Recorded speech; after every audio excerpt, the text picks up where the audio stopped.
क्योंकि बहू झूठ नहीं बोलती। सुधा और राकेश के 3 बेटे थे। शादी के बाद तीनों माँ बाप से दूर रहते और सिर्फ त्योहारों में आते।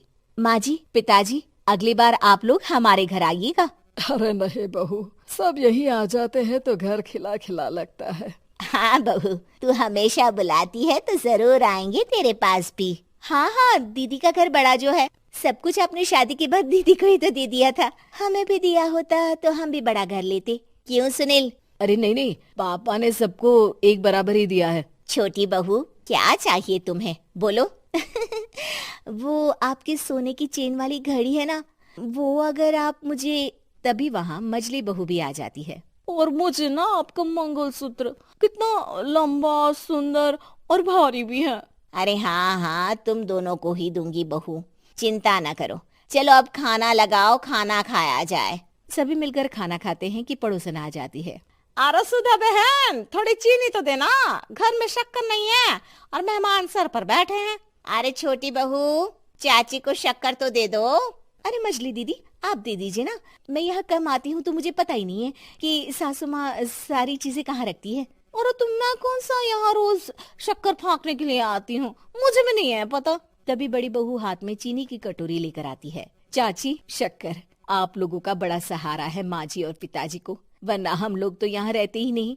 आप जैसे पड़ोसी हैं तो हम निश्चिंत है। और जीती रहे बहू, आप तो ये घर पड़ोस कम परिवार ज्यादा लगता है। सुधा अपनी बड़ी बहू को देखकर बहुत खुश रहा करती थी। वो उससे अक्सर घंटों बात भी किया करती, लेकिन दोनों दूसरी बहुओं का भी वो समझती थी कि शायद छोटी है, वक्त आने पर संभल जाएंगी। समय आ जाता है जब सभी को वापस जाना होता है। माँ जी, हम लोगों की फ्लाइट पहले है, हमें इजाजत दे। वो सास के गले लगकर चली जाती है। थोड़ी देर बाद छोटी बहू कहती है, माँ जी, मैं ना ये सोफे के कवर और चादरें ले जा रही हूँ, यहाँ तो ऐसी ही पड़ी रहेंगी। हाँ हाँ बहू, ले जा, और कुछ चाहिए तो बोल। और तो चाहिए बहुत कुछ, पर चलिए कोई बात नहीं, अगली बार ले जाऊंगी मैं। ऐसे ही मंजली बहू भी घर का बहुत सारा सामान ले जाती है। सभी के जाने के बाद सुधा राकेश से कहती है, घर कितना सूना लग रहा है ना। हाँ, और खाली भी। तुम्हारी दोनों बहुएं सब बटोर गई। अरे ठीक है ना, हम दोनों ही तो हैं, कितना सामान लगेगा, फिर उन लोगों की नई गृहस्थी, इतना मत सोचा करे। समय बीतता है। ऐसे ही हर साल त्योहारों में सुधा और राकेश के बच्चों की बहू आते और जाते वक्त ढेर सारा सामान पैक कर कर ले जाती। लेकिन कुछ ही सालों में सुधा का देहांत हो जाता है। पिताजी, आप यहाँ अकेले क्या करेंगे, हम लोगों के साथ चलिए। अरे नहीं नहीं बहू, इस घर में सुधा की यादें हैं, मैं उसे नहीं छोड़ सकता हूँ। अब तुम लोगों की माँ नहीं रही। देख लो, वैसे तो मैंने उसके जीते जी सब कुछ दे दिया है, लेकिन कुछ उसका पर्सनल कीमती सामान था जो ये है, ले लो। सामान में होती है एक घड़ी और एक मंगलसूत्र। माँ जी ने कहा था कि वो ये घड़ी मुझे देंगी। हाँ हाँ पिताजी, माँ ने सबके सामने ये घड़ी सरिता को देने के लिए कहा था। उठा लो सरिता माँ की घड़ी। अब क्या था, छोटी बहू फट से घड़ी उठा लेती है। और पिताजी, ये मंगलसूत्र तो माँ ने मुझे ही देने को कहा था, याद है ना। वो सभी की ओर इशारा करती है। तू भी ले ले ये हार बेटा, कोई बात नहीं। मंजली फटाक से हार उठा लेती है। ससुर बड़ी बहू की तरफ देखते हैं। तुझे क्या दूं बेटा? पिताजी, माँ ने एक चीज मेरे लिए भी रखी है। सभी के कान खड़े हो जाते हैं कि आखिर सास ने क्या रखा होगा बड़ी के लिए। अरे माँ जी तो दीदी से प्यार भी ज्यादा ही करती थी, हमेशा उनसे बात किया करती। जरूर कोई बड़ी और अपनी प्रिय चीज दी होगी दीदी को।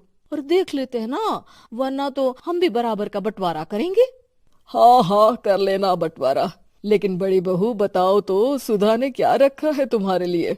अभी तो हम लोग यही हैं पापा जी, जब जाने लगेंगे तो बता दूंगी। बड़ी बहू के मुंह से ये बात सुनकर बाकी दो बहुएं सोचने लगती हैं कि आखिर क्या है जो दीदी को सासू माँ देकर गई हैं। दीदी, ऐसा तो नहीं ना कि पूरे घर का आधा हिस्सा माँ बड़ी भाभी को देकर गई हो। तभी वहाँ ससुर आ जाते हैं। नहीं नहीं, ऐसा कुछ नहीं है। मकान तो तुम तीनों का बराबर से है। देखो, बड़ी बहू से तुम्हारी सास ज्यादा जुड़ी थी, न जाने क्यों घंटों बात किया करती थी। पता नहीं क्या देकर गई है उसे। और ससुर जी, आपको क्या पता, चालाकी से पूरे घर के पेपर में साइन करवा लिए हो, या फिर कोई छुपा गहना।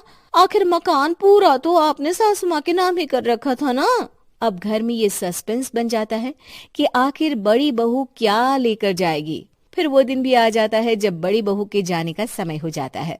बेटा, परसों तुम चली जाओगी, बताया नहीं, माँ ने तुम्हें क्या दिया? घड़ी और हार जो बेशकीमती था और तुम्हारी सास को सबसे ज्यादा प्रिय था, उसका तो बंटवारा भी हो चुका है। अब तुम्हारी बारी। हाँ पिताजी, आज मैं ये बात बताने ही वाली थी। माँ ने मुझे उससे भी बेशकीमती चीज दी है और वो है आप। आपसे अधिक प्रिय उन्हें कुछ नहीं था। माँ चाहती थी कि आप मेरे साथ रहें। चलिए पिताजी। बेटा, मेरे पास तो कोई पेंशन भी नहीं है और ना ही कोई प्रॉपर्टी। लेकिन आपके पास संस्कार है पिताजी, जो मेरे बच्चे आपसे लेंगे, तो आपको ले जाने पर स्वार्थ ही है मेरा। चलिए ना पापा। सभी के सामने पिताजी बड़ी बहू और बेटे के साथ उनके घर चले जाते हैं।